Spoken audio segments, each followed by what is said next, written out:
Well, Mark Robinson, some bad news to report from the training ground today. Tell us all about it. Yeah, Will Nightingale unfortunately has had an injury. It could have happened to anyone. He's got his foot caught in the grass, and yeah, we found out that his ankle and his knee. It's nothing that's going to require an operation.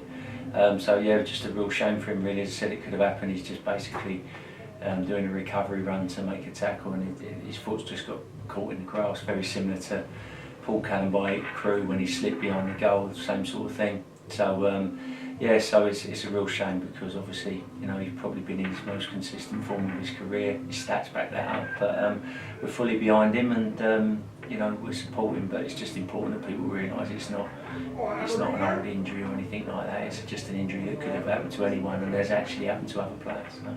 And he is a really positive person, Will, for anyone who meets him, but how important is it that, as you say, everyone rallies around and helps him? Yeah, 100%, and he's messaged me already just saying, you know, well, I want to be as much part of everything and supporting the boys and stuff because we're feeling in such a good place. So that's Will all over. You know, he want to get back in the training ground as quick as he can and drive what we're trying to achieve here. So you know, we'll just feel really sorry for him, as I said, because he's been in such great consistent form.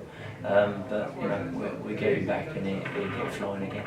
It's not just yourself, quite a few people have thought that he was playing the best football for years. How much would you agree with that? Yeah, definitely. You know, I'm not a massive stats man, but the stats back it up. You know, you just look compared to the other centre backs in the league, and he's right up there in goals in everything he does. In absolute pass consistency, blocks, everything. He's right up there. So you know, and you can see that on the pitch. He's playing on his left-hand side, and he's been doing absolutely fantastic for us.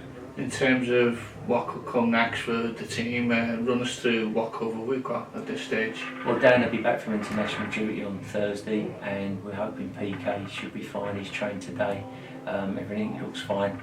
So his sort of injury was on his left-hand side, but he's come through training fine the last couple of days. So we should have PK and Dan back for cover there. Darius Charles, has he been keeping himself ticking over just in case? Of course, and Darius has joined in today as well, and joined in the session last week. So yeah, and he played 45 minutes against Brentford. So again, if we needed him, they would be fine as well. I'm good on a different subject. Henry Lawrence last night, full 90 minutes with the under-20s. What can I do for him? Yeah, which is great. I believe he played left back, but it's good, you know, these lads going on international duty. Dapo's come back and look really, really sharp as well. You know, we get Dan and Henry back on Thursday, along with Tans as well on Thursday. So yeah, as I said, it's a new experience, and sometimes the lads come back in with fresh eyes. You know, they've obviously really enjoyed it, but they also realise what they've got here as well when they come back. What do you think Henry has really improved upon since he came in? I just think it's a confidence thing, it's an adaptation thing, you know. You go into men's football for the first time, there's going to be nerves there, it's going to be very different, the tempo will be quicker, the challenges will be different to obviously academy under 23 football. There's going to be more aerial threat, and it's just adaptation, Chris. It's just adapting to that, which he's done really, really quickly.